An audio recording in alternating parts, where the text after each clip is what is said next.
This is a follow-up to the video I recorded a couple weeks ago, the a7IV rumor roundup and comparison to the a7S III, whether it was going to make the a7S III and FX3 kind of redundant or obsolete if the rumored specs turned out to be true. Pretty much all the specs turned out to be true, and even maybe a little bit better than some of the rumors. Now that we know what the camera is, what do I think about it? Does it actually make the a7S III and FX3 redundant or obsolete? Short answer to that is no, in my opinion. Let's just get into it. I'll give you the reasons that I think the a7S III is still a viable camera for certain people. But I do think the a7IV is a better camera for most people. There's a couple things holding the a7IV back from being that killer video camera. I mean, it still is a killer video camera, and I still think it's going to be a better choice for the majority of people who are looking to get a camera for content creation or even other kinds of professional video, other kinds of client work. And number one, in my opinion, is the rolling shutter performance. I said in my rumor video that one of the most impressive things about the a7S III, which is this camera here, for me is the lack of rolling shutter. But does it even matter? So does the poor rolling shutter performance on the a7IV matter? If you're not doing a lot of like dynamic and kinetic camera moves, or you're not capturing fast moving objects that are sort of like going across the frame, you'll never really see that as an issue. For people who are vlogging, like camera conspiracies type vlogging, where you're actually walking around holding the camera, that's another place where it can be problematic because it leads to kind of jerky looking motion. The next one where it doesn't quite stack up against the a7S III is, of course, that 4K 60 crop. Now, I know a lot of people are mad about this, thinking that Sony intentionally crippled the camera so as not to cannibalize the a7S III, but I don't think it's that way. I think if you were looking at, even though the price did go up quite a bit over the a7 III and the previous a7 baseline cameras, this is still the base camera in the alpha lineup, in the full frame alpha lineup. In order for this 33 megapixel / 7K camera to have a 4K 60 full frame capability, I think would have required a much more expensive camera. I don't think Sony intentionally crippled this camera by giving it a 4K crop at 60 frames per second. I think it was, they said they wanted to give you the highest possible image quality at 4K 60, and in order to do that, it needs to crop in. That way, you're not doing something like pixel binning or line skipping in order to get a 4K 60 full frame image, which would result in an image that was softer, suffers from artifacts and things like moire. So they just decided we're just going to crop it. The next thing where it doesn't quite stack up is, of course, in that 120 frames per second mode where it's only 1080p. I haven't seen a lot of people reference the quality of the 1080p from the a7IV. That's something that I mentioned in my previous video, where like the a7 III, for instance, the 1080p quality is not that good. The only person I remember mentioning the 1080 at all was Matty Hopoya when he showed the 1080 at 120 frames per second, and he said that the image quality was good. And the last two areas where it doesn't quite stack up, and these were expected, would be the rear LCD, still being slightly lower quality. Not that the a7S III has a fantastic rear LCD, but I found it to be a drastic improvement over the a7 III, the a7S II. And the other one is the EVF. The EVF in the a7S III is amazing, and for me was the reason for getting that over the FX3. I know a lot of people for video don't really care about EVFs, but I do, and I think it's valuable, and the EVF in the a7S III is unreal. Now, the a7IV is still $1,000 less expensive than the a7S III and about $1,200 or $1,300 less than the FX3. You're getting a whole lot of camera for a lot less money than the a7S III, and I think that it's more than enough camera for most people. It makes the a7S III even more of a niche camera than it was before, because it can do so much that the a7S III can do. It actually introduces some new technology that I would be super disappointed if Sony doesn't release in a firmware update for the a7S III. And if you are coming from an older Sony alpha camera like the a7 III, do you need to upgrade? For video shooters, I think that there is a clear, compelling reason to upgrade from the a7 III to the a7 IV, and that is the 10-bit 422. It is a night and day difference between the older 8-bit 420 cameras. Not to say that you cannot get great images out of these cameras, you obviously can. Lots of content creators have been making fantastic content with these cameras for years, but I think in the 422 10-bit, the colors are much richer. There is more depth and clarity in the image. Of course, you can do a lot more with the image without it falling apart. You can shoot in S-Log3, and that's amazing.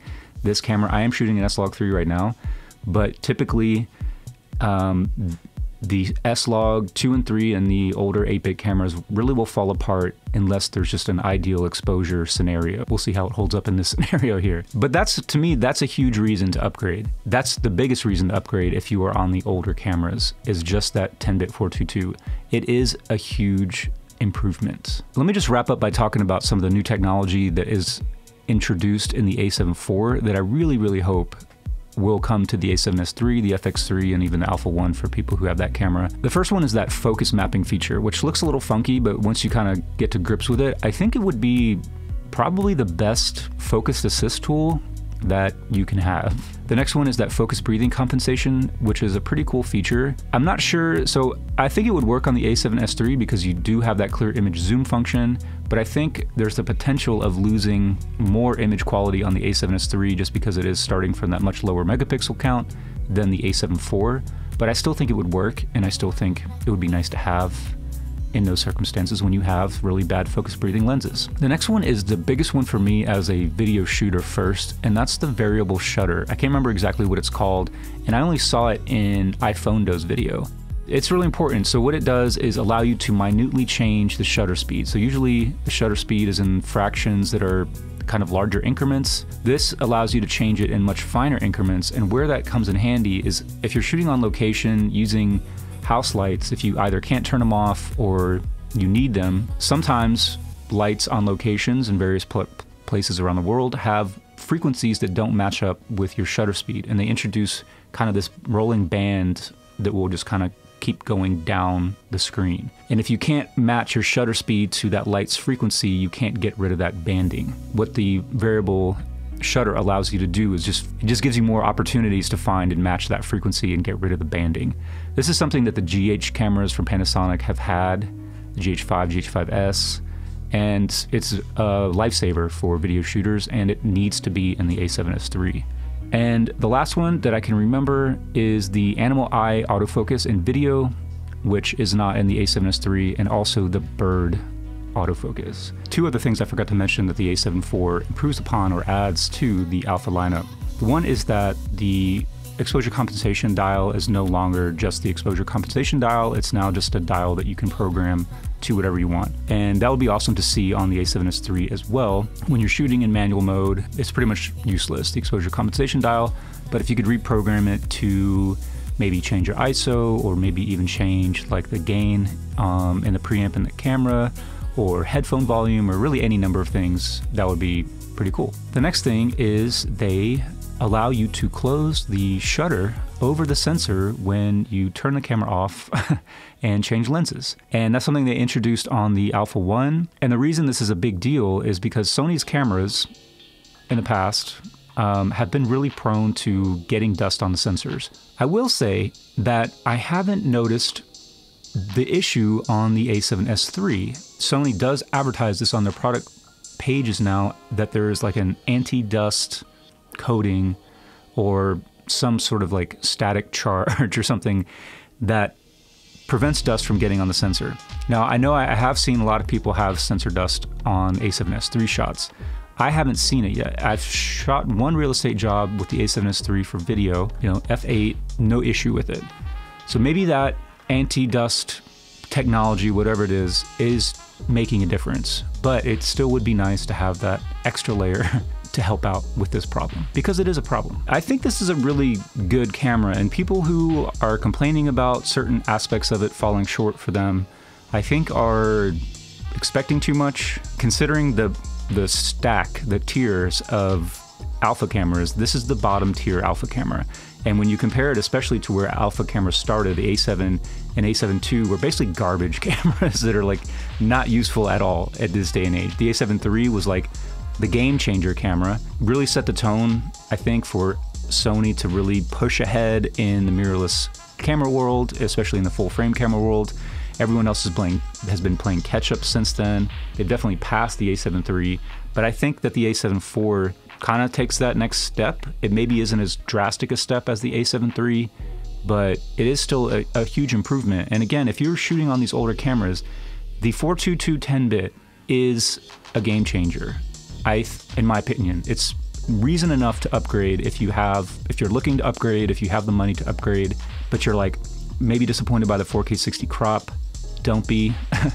That's not an insurmountable hurdle. You're still going to get a really, really great image at 4K 60. And I'll just echo something that Terry Warfield said on one of his videos recently, is that the vast majority of movies and television has been shot on Super 35mm and smaller imaging mediums. Media is the correct term.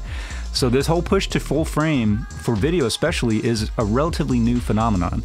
So to think that you cannot get a really fantastic image just because it's cropped in is dumb. It really is kind of dumb. So I'll leave it with that. So I hope you enjoyed the video. Hope you got something out of it. If you have any questions or comments, please leave them down below in the comment section. I always appreciate engaging with you guys and gals, the 1 or 2 women who ever watch my videos. And yeah, that's pretty much it. I appreciate you watching this one, and maybe I'll see you next time.